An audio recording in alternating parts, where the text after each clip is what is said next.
So what we want to do now is we want to play bits and pieces. We're going to put it all together for you guys to hear some of what Gilbert Arenas had to say, hear some of what Rashard McCants had to say, and then we're going to come back and give you guys our thoughts. Take a listen to these gentlemen here. So WNBA released a report recently. Numbers are beyond impressive. Attendance is up 156% from last year, and more than half of all WNBA games this year have been sellouts. This year's televised games are averaging 1.32 million viewers, nearly triple last season's average of 462,000. Continuing, the WNBA's online merchandise stores already set a single-season sales record with more than 4 months left in the season, and sales are up 756% compared to last year. And the WNBA social channels garnered 157 million video views through the first week of the season, an all-time high and up 380% compared to last year. The WNBA also set an all-time high for League Pass subscriptions last month with a 355% increase versus last season. That is. Shout out WNBA. Can they get some smoke here? No? You out here. Wait. No. Give the WNBA some congratulatory some smoke.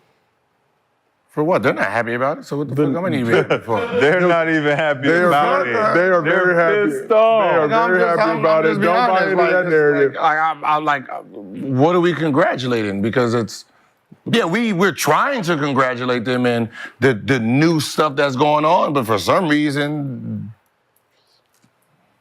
we're having problems with it, so I'm not gonna say anything. You know what I mean? Right? So when we're trying to sit here and clap for the success, why should we clap or why are we clapping if they're not embracing it? Facts. And they want to keep bumping their head. They want to keep trying to shut the door. Like, she don't deserve this. She don't need to do this. Well, that sound like cool. Sound like a relationship. But it's like this. The one thing that we're talking about, does she deserve to be on the team? The answer is no.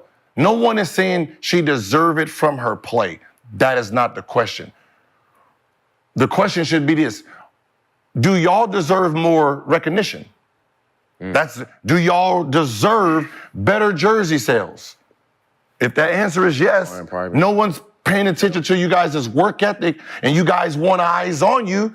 This person right here, these people are helping that, right? Because if I asked an owner who owns one of these buildings and say, hey, Asia Wilson's coming to town. She's gonna bring 10,000 people in seats, right? Clark is coming to town. She's gonna bring 20,000.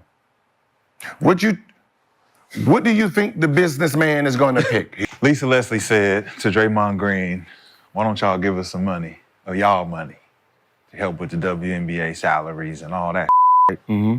And you got an opportunity that comes years later where you can actually maximize that on your own by bringing this girl, and this girl onto the team, maximizes availability, audience, resources, relationships, advertisements, marketing, all of those things go up. Like you said, salary cap even goes up because we're investing now into these new players.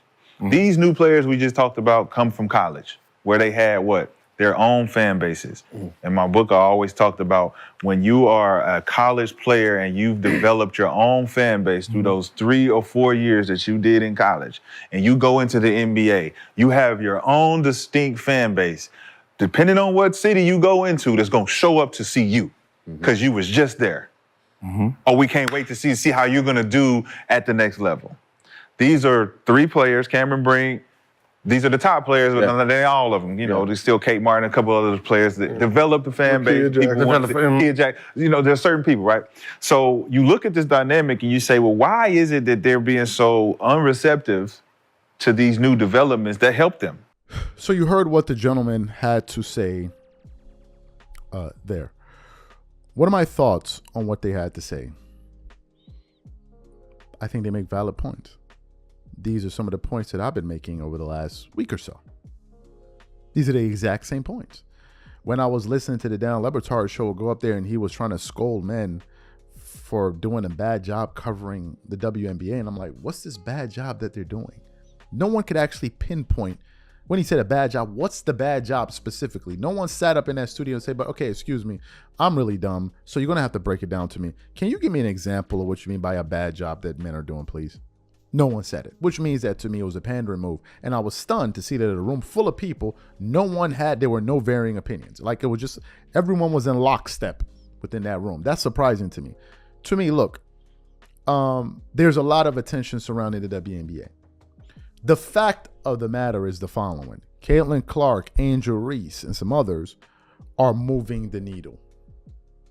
They are bringing in new eyeballs. Ultimately, this is what they want. If you listen carefully, they brought up the example of when they were asked Draymond Green, maybe y'all give some of y'all, and Draymond Green got upset. He's like, what do you mean give us some? I don't understand. I'm lost.